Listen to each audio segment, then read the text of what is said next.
तो अभी अभी जो ताज़ा खबर निकल के आ रही है कि बिहार में शिवरात्रि, रामनवमी, जन्माष्टमी, रक्षाबंधन की छुट्टी खत्म, ईद मुहर्रम की बढ़ी। बिल्कुल सही किया गया यह एक स्वागत करने योग्य निर्णय है। इसके पीछे वजह क्या है कि हमें कुछ और दिन मिल पाएगा और कुछ विशेष दिन मिल पाएगा, जिससे हम अपने लोगों के बीच में जाकर इस पर्व के महत्व को, इस पर्व की विशेषताओं को, इस पर्व के उद्भव को हम बता सकेंगे।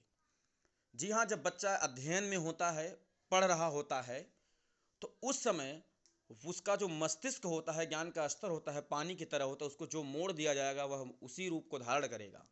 और सोचिए, शिवरात्रि के दिन अगर भगवान शिव की महिमा बच्चों को बताई जाएगी, रामनवमी के दिन भगवान राम की महिमा बताई जाए, जन्माष्टमी के दिन भगवान श्री कृष्ण की अगर महिमा बताई जाए, तो कितना ज़्यादा हम बच्चों के हृदय में जाकर बैठ पाएंगे, कितना ज़्यादा हिंदू धर्म जो सनातन धर्म है उसका प्रचार प्रसार हो सकेगा।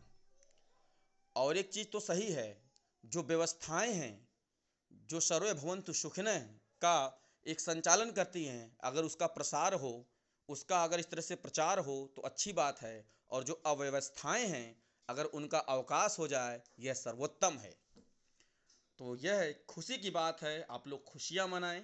ये बहुत ही अच्छी बात है कि हम और करीब हो पाएंगे। बिहार सरकार में जो भी, शायद कोई पाठक जी उन्होंने ये बात सोची है, ये बहुत ही अंदर से, मगध की धरती से सोचा गया, एक बहुत ही गहराइयों से लिया गया निर्णय है। इस पर विचार करेंगे तो आपको लगेगा क्यों, क्योंकि इन दिनों अगर हम विद्यार्थियों के पास रहेंगे, अगर इन विशेष तिथियों को, अगर इन विशेष त्योहारों के दिन अगर हम बच्चों के साथ रहते हैं, अगर जुड़ते हैं, तो समझिए कि हम कितना करीब हैं, हमारा भारतवर्ष कितना करीब होगा।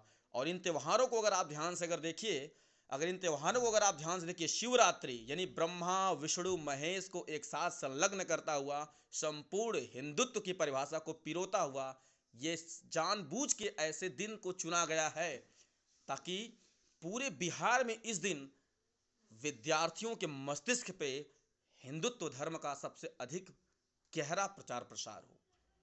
आपको लगता होगा यहाँ हमारे मुस्लिम भाई लोगों के त्यौहार में बढ़ोतरी की गई है, लेकिन नहीं, यह उनको दबाने का प्रयास किया गया है, उनको कम करने का प्रयास किया गया है कि छुट्टी के दिन वो एक जगह रहेंगे। 3-3 दिन की छुट्टी कर देने का मतलब है इनको समेट दिया जाए, इनका अवकाश कर दिया जाए।